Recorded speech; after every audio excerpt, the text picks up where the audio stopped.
在刚刚收到卡塔基姆今年的重磅产品 C61042 的时候，出于好奇，我们在双鹰的官方网站上浏览了一遍卡塔基姆2020年的产品目录，发现原来卡塔基姆以机械组零件作为基础，已经形成了一定的产品体系。这些琳琅满目的产品中，我们也购买过一些，只是由于精力的原因，没有安排上内容的制作。这些产品中，第一眼就吸引到我们的，其实就是这个军绿色的二战军用摩托。这当然也有它独特的配色以及乐高几乎不可能触及的军事题材的关系。在各大电商平台一番搜索之后，我们感觉这是一款游离于停产边缘的产品，各种虚虚实实的价格也会给人这种感觉。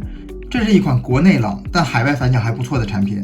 我们在国内大的视频平台上搜索编号 C51021，只搜索到一个结果，这是卡塔基姆的官方宣传片。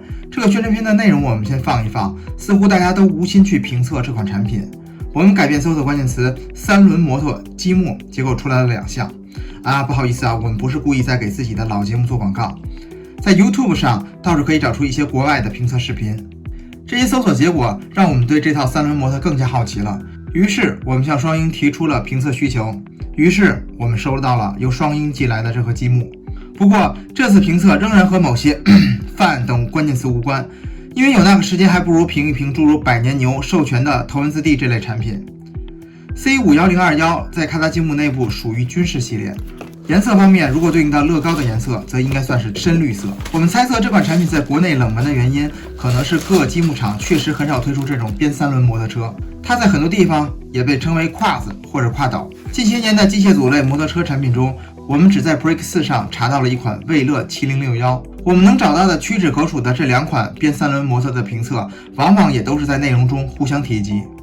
但其实这种边三轮摩托车恰恰是机械组摩托车最重要的一个车型之一。还记得我们评测今年的杜卡迪42107时，曾经展出过一盒很古老的乐高机械组857吗？没关系，如果不记得或者没看过，非常欢迎大家再去看一下42107那期节目。节目中我们挖了一个坑，想回顾一下机械组摩托车的历史。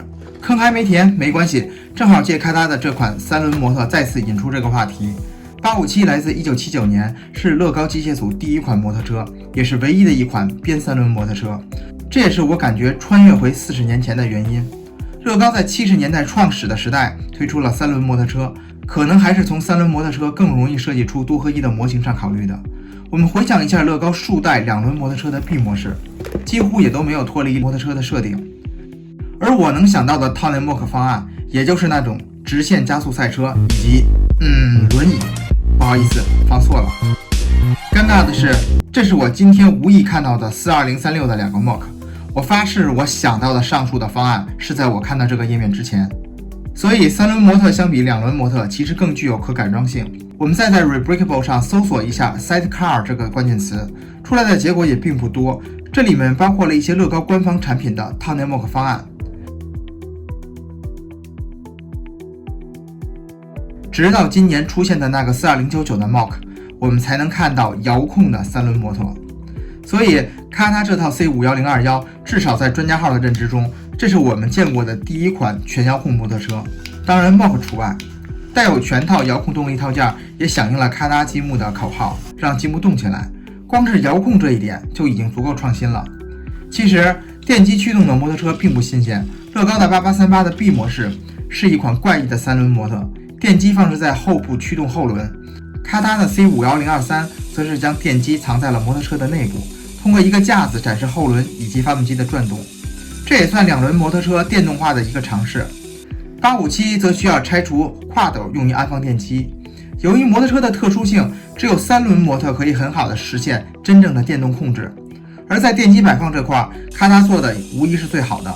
这当然有新的电机体积更小的优势，但更多的是产品在模型设计之初就为电机以及遥控去做了充分考虑。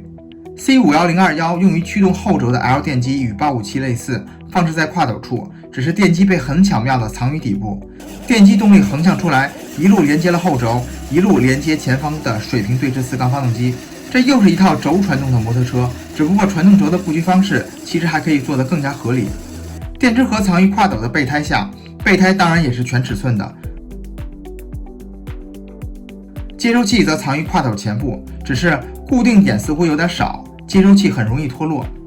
我这里用了好几个藏字，这是我认为这个模型设计非常棒的一点，在不大的模型中精巧地藏入这些动力套件。我上次有这种感觉还是在乐高的3合1的4958上。这款产品在遥控上最创新的点则是前轮转向。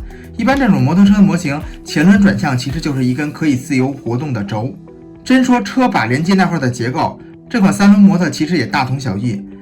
电动转向则用到了4伏电机，通过一根拉杆来控制。4伏电机左右各90度的旋转位，则对应了拉杆的推和拉的动作，简单并且高效。这就构成了我们见到的这款第一款真正的全遥控摩托车。当然了，还是 Mock 模型除外。其实这个产品上市应该已经有2年的时间了，所以它还是要早于42099的那个遥控 Mock。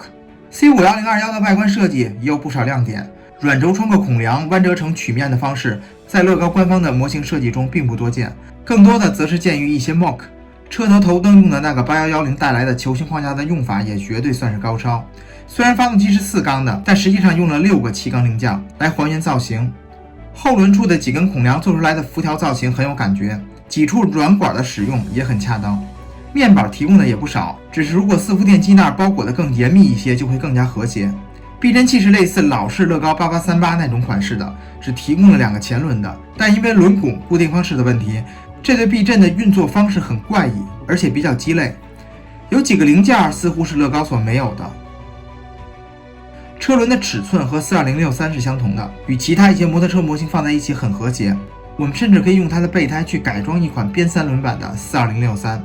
而它4个轮胎的设置，完整的遥控动力套件，也可以实现一些有意思的4轮遥控模型，比如这种老式的马车式的汽车。它的尺寸、零件数、拼搭难度作为中型模型都非常合适。虽然有一些瑕疵，但动力套件巧妙的放置，对于转向的实现以及对老式军用边3轮摩托车的整体造型的还原，也都算是非常创新的。设计师还不忘提供一组支撑底座，可以让我们静态的体验车辆的动态效果。然而我们觉得这样一个创新的遥控摩托车，还是应该去掉底座，直接放置在平面上，更能体现出它的价值。能够看到 C51021这样的产品，我们还是很激动的。它既是乐高消失了40年的经典车型的回归，又是新时代机械组产品创新的范例。虽然它在国内没能产生较大的影响，但却让我们看到了国产原创积木实现了超脱乐高的创新。所以我们回到开头提到的官方宣传片，如果换个角度，这是一款近40年都没出现过的机械组边3轮摩托车，这是第一辆支持转向的全遥控的摩托车。我们对它的看法会不会有一些变化呢？挖掘一些好的产品被人遗忘的一面，这就是我们这期内容的初衷。最后，感谢双鹰提供这盒积木。这里是专家号，我们下一期再见，拜拜。